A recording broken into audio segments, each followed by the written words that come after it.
Today on the podcast, I want to tell you about SmartCat. This is a company that has just received $43 million in funding they have an AI-powered translation platform. There's a bunch of really interesting things going on here. First off, I want to talk about some of the features, some of the things that they're actually doing, but also what different companies are saying about it.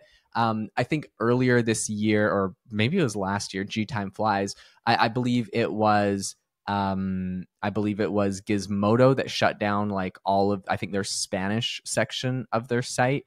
And then essentially are just translating all the English content using AI tools. Now, if you've used anything like Google Translate in the past, you know it's not always good. I'm currently living in France for a couple months, and I message people in French all the time. I speak French, but like I'm always worried my grammar is bad. I'm always kind of like self-conscious about it. So I put like my messages, even if I write them in French first, through Google Translate, just to make sure that like all my grammar is good and all the words I use are good. Or sometimes it's faster. I say it in English, it translates it in French to me.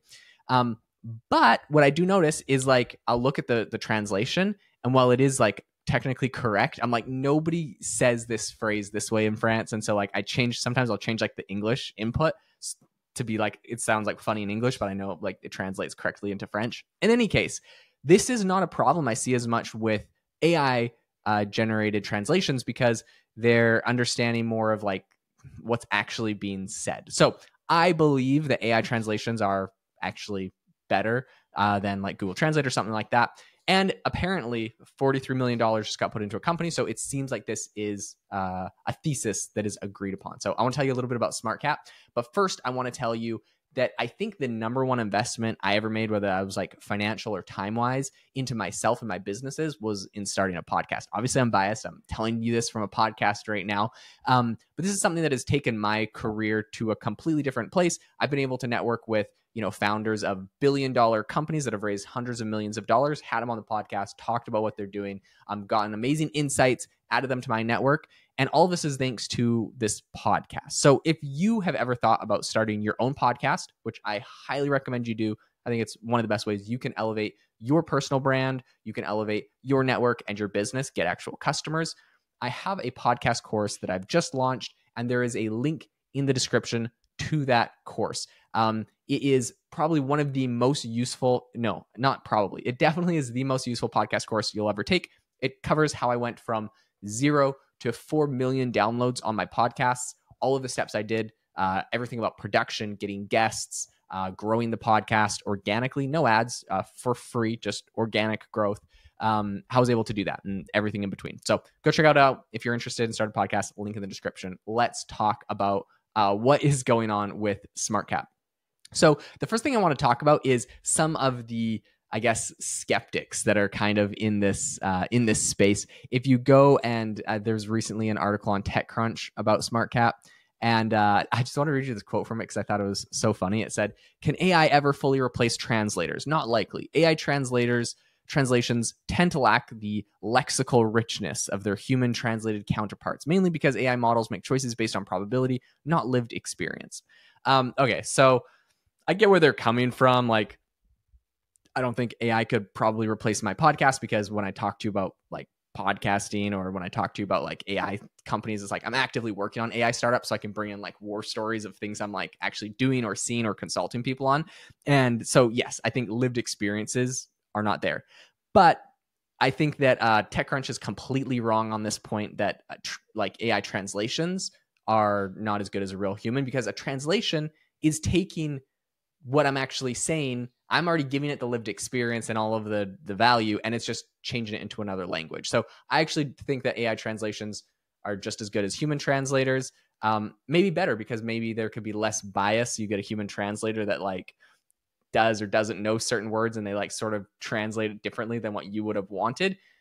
AI should know everything. It should know how everything is being perceived and whatever. It's got way more knowledge. So I actually think AI translators would do a better job in that case. So is AI better at everything? No, but in this case, I do think it's better.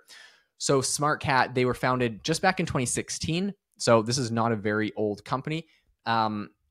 but it provides, essentially it does AI translation for enterprise. So this isn't really like direct to consumer like Google Translate. This is more going to big enterprises. This is how a lot of this software has to go today.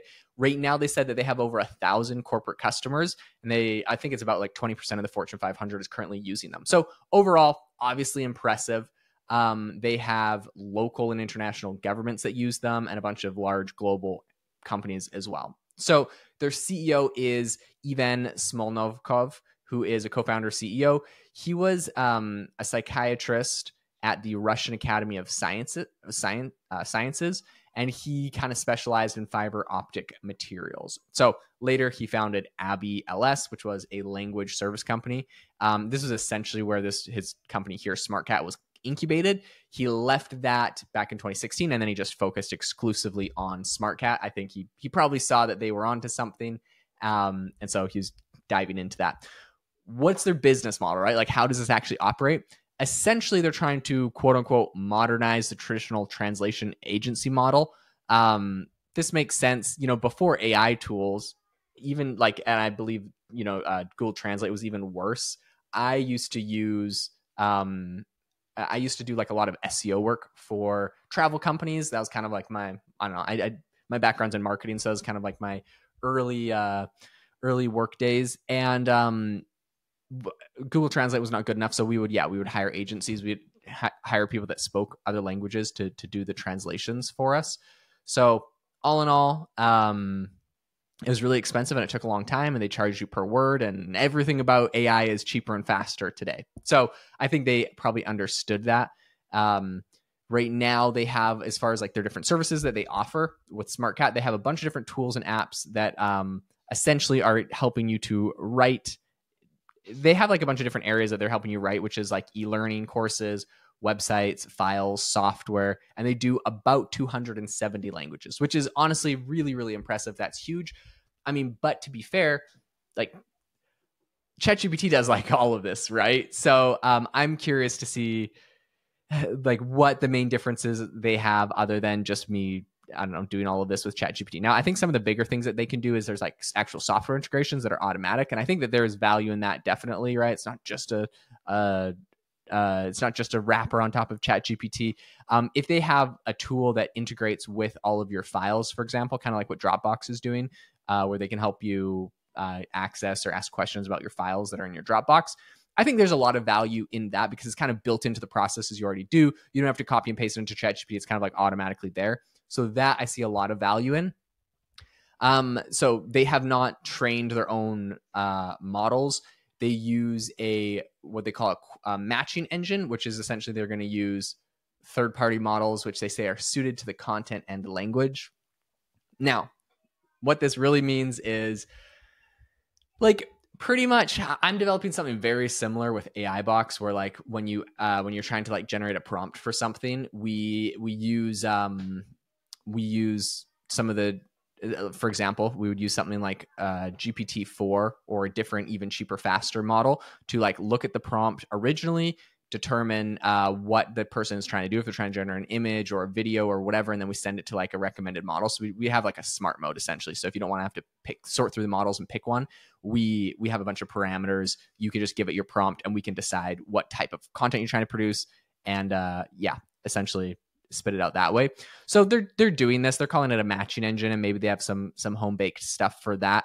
To be honest, you can use ChatGPT to be that matching engine, and maybe it's probably better if it's like custom made. But all in all, that's what that means. So I don't know. Whenever I see like things that seem a little too buzzy or fluffy, I just try to explain exactly what it means, and that's exactly how you could do it. So in any case, they got their quote unquote matching engine.